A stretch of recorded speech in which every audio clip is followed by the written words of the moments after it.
ലേവ്യർ 26 1 മുതൽ 46 വരെയുള്ള വാക്യങ്ങൾ. അനുഗ്രഹങ്ങൾ.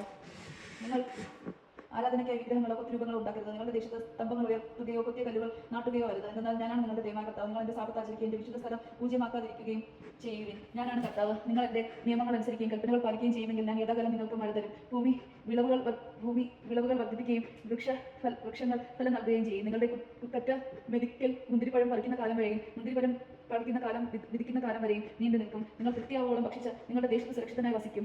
ഞാൻ നിങ്ങളുടെ നാട്ടിൽ സമാധാനം സ്ഥാപിക്കും. നിങ്ങൾ സ്വൈര്യമായി വസിക്കും. ആരും നിങ്ങളെ ഭയപ്പെടുത്തുകയില്ല. ഞാൻ നാട്ടിൽ നിന്ന് ദുഷ്ടമൃഗങ്ങളെ ഓടിച്ചു കളയും. നിങ്ങളുടെ ദേശത്ത് കൂടി വാൾ കടന്നു പോകുകയില്ല.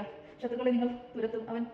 അവർ നിങ്ങളുടെ മുൻപിൽ വാളിനിരയാകും. നിങ്ങൾ 5 പേർ 100 പേരെയും 100 പേർ 10,000 പേരെയും ഓടിക്കും. ശത്രുക്കൾ നിങ്ങളുടെ മുമ്പിൽ വാളിനിരയാകും. ഞാൻ നിങ്ങളെ കടാക്ഷിക്കുകയും സന്താനപുഷ്ടി നൽകി നിങ്ങളെ വർദ്ധിപ്പിക്കുകയും ചെയ്യും. നിങ്ങളുമായി ഞാൻ എൻ്റെ ഉടമ്പടി ഉറപ്പിക്കും. നിങ്ങൾ പഴയ ശേഖരണങ്ങളിൽ നിന്ന് ധ്യാനങ്ങൾ ഭക്ഷിക്കുകയും പുതിയതിനു വേണ്ടി പഴയതിനെ മാറ്റിക്കളയുകയും ചെയ്യും. ഞാൻ എൻ്റെ കൂടാരം നിങ്ങളുടെ ഇടയിൽ സ്ഥാപിക്കും. ഞാൻ നിങ്ങളെ ഉപേക്ഷിക്കുകയില്ല. ഞാൻ നിങ്ങളുടെ ഇടയിൽ സഞ്ചരിക്കും. ഞാൻ നിങ്ങളുടെ ദൈവവും നിങ്ങൾ എൻ്റെ ജനവുമായിരിക്കും. നിങ്ങൾ ഈജിപ്തുകാരെ അടിമകളായി തുടരാതിരിക്കാൻ അവരുടെ ദേശത്ത് നിന്ന് നിങ്ങളെ കൊണ്ടുവന്ന് നിങ്ങളുടെ ദൈവമായ കർത്താവാണ് ഞാൻ. നിങ്ങൾ നിവർന്ന് തുടക്കേണ്ടതിന് നിങ്ങളുടെ മുഖത്തിൻ്റെ കെട്ടുകൾ ഞാൻ പൊട്ടിച്ചു. ശിക്ഷകൾ. നിങ്ങൾ എൻ്റെ വാക്ക് കേൾക്കാതെയും ഈ കൽപ്പനകളെല്ലാം അനുസരിക്കാതെയും നടന്നാൽ, എൻ്റെ നിയമങ്ങൾ ധിക്കരിക്കുകയും പ്രമാണങ്ങൾ വെറുത്ത് എൻ്റെ കൽപ്പനകൾ അനുഷ്ഠിക്കാതിരിക്കുകയും ഉടമ്പടി ലംഘിക്കുകയും ചെയ്താൽ ഞാൻ അപ്രകാരം നിങ്ങളോട് പ്രവർത്തിക്കും. പെട്ടെന്നുള്ള ഭയവും ക്ഷയവും കണ്ണുകൾക്ക് ഹാനിയും ജീവന് തന്നെ നാശം വരുത്തുന്ന പനിയും നിങ്ങളുടെ മേൽ ഞാൻ വരുത്തും. നിങ്ങൾ വിതയ്ക്കുന്നത് വൃഥാ വിലാവും. നിങ്ങളുടെ ശത്രുക്കൾ അത് ഭക്ഷിക്കും. ഞാൻ നിങ്ങൾക്കെതിരെ മുഖം തിരിക്കും. ശത്രുക്കളുടെ മുമ്പിൽ വെച്ച് നിങ്ങൾ വധിക്കപ്പെടും. നിങ്ങളെ വെറുക്കുന്നവർ നിങ്ങളെ ഭരിക്കും. പിന്തുടരാൻ ആരും തന്നെ ഇല്ലെങ്കിൽ നിങ്ങൾ ഭയപ്പെട്ടോളും. ഇതെല്ലാമായിട്ടും എൻ്റെ വാക്ക് കേൾക്കുന്നില്ലെങ്കിൽ നിങ്ങളുടെ പാവങ്ങൾക്ക് ഞാൻ നിങ്ങളെ 7 ഇരട്ടി ശിക്ഷിക്കും. ശക്തിയിലുള്ള നിങ്ങളുടെ അഹങ്കാരം ഞാൻ നശിപ്പിക്കും. ആകാശം നിങ്ങൾക്ക് ഇരുമ്പ് പോലെയും ഭൂമി പിത്തള പോലെയും ആകും. നിങ്ങളുടെ കരുത്ത് ഞാൻ നിഷ്ഫലമാക്കും. നിങ്ങളുടെ ദേശം വിളവ് തരുകയോ വൃക്ഷങ്ങൾ ഫലം പുറപ്പെടുവിക്കുകയില്ല. നിങ്ങൾ എനിക്ക് വിശുദ്ധമായി വ്യാപരിക്കുകയും എന്നെ അനുസരിക്കാതിരിക്കുകയും ചെയ്താൽ നിങ്ങളുടെ പാവങ്ങൾ ശിക്ഷയ്ക്കായി 7 ഇരട്ടി അനർത്ഥങ്ങൾ ഞാൻ നിങ്ങളുടെ മേൽ വരുത്തും. ഞാൻ നിങ്ങളുടെ ഇടയിലേക്ക് വന്യമൃഗങ്ങളെ കടത്തിവിടും. അവ നിങ്ങളുടെ മക്കളെ അപഹരിക്കുകയും കന്നുകാലികളെ നശിപ്പിക്കുകയും അങ്ങനെ നിങ്ങളെ എണ്ണത്തിൽ കുറയ്ക്കുകയും ചെയ്യും. നിങ്ങളുടെ വീതികൾ വിജനമാകും. ഈ ശിക്ഷകൾ കൊണ്ടൊന്നും നിങ്ങൾ എന്നിലേക്ക് തിരിയാതെ എനിക്കെതിരായി വ്യാപിക്കുന്നുവെങ്കിൽ ഞാൻ നിങ്ങൾക്കെതിരെ വ്യാപിക്കും. നിങ്ങളുടെ പാവങ്ങൾക്ക് നിങ്ങളെ ഞാൻ 7 ഇരട്ടി ശിക്ഷിക്കും. എൻ്റെ ഉടമ്പടിയുടെ പേരിൽ പ്രതികാരം ചെയ്യാൻ ഞാൻ നിങ്ങളുടെ മേൽ വാൾ വീശും. നിങ്ങൾ പട്ടണങ്ങളിൽ ഒന്നിച്ചു കൂടുമ്പോൾ ഞാൻ നിങ്ങളുടെ മേൽ പകർച്ചവ്യാധികൾ വരുത്തും.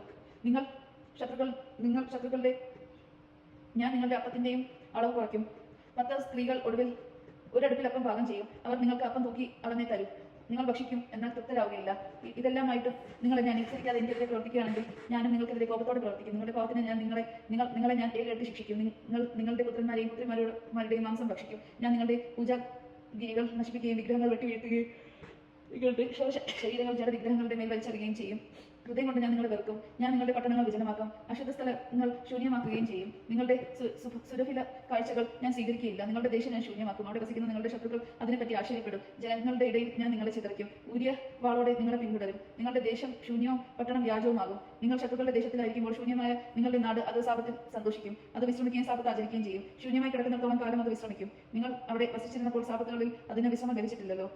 ശത്രുദേശങ്ങളിൽ അവശേഷിക്കുന്നവരുടെ ഹൃദയങ്ങളിൽ ഞാൻ ഭയം ജനിപ്പിക്കും. പിറകിൽ ഇല അനങ്ങുന്നത് കേൾക്കുമ്പോൾ വാളിൽ നിന്ന് ഓടി രക്ഷപ്പെടുന്നവനെ പോലെ അവർ ഓടും. ആരും പിന്തുടർന്നില്ലെങ്കിലും അവർ നിലം പതിക്കും. ആരും പിന്തുടർന്നില്ലെങ്കിൽ തന്നെ വാളിൽ നിന്ന് ഓടി രക്ഷപ്പെടുമ്പോഴെന്ന പോലെ ഒരുവൻ മറ്റൊരുവന്റെ മേൽ വീഴും. ശത്രുക്കളുടെ മുമ്പിൽ നിൽക്കാൻ നിങ്ങൾക്ക് ശക്തി ഉണ്ടായിരിക്കുകയില്ല. ജനങ്ങളുടെ ഇടയിൽ നിന്ന് നിങ്ങൾ അറ്റുപോകും. ശത്രുക്കളുടെ രാജ്യം നിങ്ങളെ വിഴുങ്ങിക്കളയും. ശേഷിക്കുന്നവർ അവരുടെ ദുഷ്കൃത്യങ്ങൾ നിമിത്തം ശത്രുരാജ്യത്തിൽ വെച്ച് നശിച്ചു പോകും. അവരുടെ പിതാക്കന്മാരുടെ ദുഷ്കർമ്മങ്ങൾ നിമിത്തവും അവരെ പോലെ നശിച്ചു പോകും. അവർ എന്നോട് കാണിച്ച അവിശ്വസ്തതയും എനിക്കെതിരായി പ്രവർത്തിച്ച തിന്മകളും ഏറ്റു പറയട്ടെ. എനിക്കെതിരായി ചിരിച്ചതിനാൽ ഞാനും അവർക്കെതിരായി ചിരിക്കുകയും അവരുടെ ശത്രുക്കളുടെ ദേശത്ത് കൊണ്ടുപോവുകയും ചെയ്തു. തങ്ങളുടെ അപരിചിതമായ ഹൃദയം വിനീതമാക്കി പ്രായശ്ചിത്തം അനുഷ്ഠിച്ചാൽ ഞാൻ യാക്കോബിനും ഇസഹാക്കിനോടും അബ്രാഹത്തിനോടും ചെയ്ത ഉടമ്പടി ഓർക്കുകയും ദേശത്തെ അനുസരിക്കുകയും ചെയ്യും. അവൻ ഒഴിഞ്ഞു പോവുക നിമിത്തം പാഴായി കിടക്കുമ്പോൾ നാട് അതിന്റെ സാപത്തിൽ സന്തോഷിക്കും. അവർ തങ്ങളുടെ അകത്യങ്ങൾക്ക് പരിഹാരം ചെയ്യണം. എന്തെന്നാൽ അവർ എന്റെ നിയമങ്ങൾ അവഗണിച്ചു. അവരുടെ ഹൃദയം എന്റെ കൽപ്പനകളെ നിരസിച്ചു. ഇതെല്ലാമാണെങ്കിലും ശത്രുദേശത്തായിരിക്കുമ്പോൾ ഞാൻ അവരെ പരിപൂർണമായി തള്ളിക്കളയുകയോ അവരോടുള്ള ഉടമ്പടി ലംഘിക്കുന്ന വിധത്തിൽ അവരെ വെറുക്കുകയോ നശിപ്പിക്കുകയോ ചെയ്യില്ല. എന്തെന്നാൽ ഞാൻ അവരുടെ ദൈവമായ കർത്താവാണ്. ഞാൻ ജനങ്ങൾ കാണുക ഈജിപ്ത് ദേശത്ത് നിന്ന് കൊണ്ടുവന്ന അവരുടെ പിതാക്കന്മാരോട് ചെയ്ത ഉടമ്പടി അവരെ പ്രതി അനുസ്മരിക്കും. അങ്ങനെ ഞാൻ അവരുടെ ദൈവമായിരിക്കും. ഞാനാണ് കർത്താവ്. ദേവജമാണ് നാം കേട്ടത്.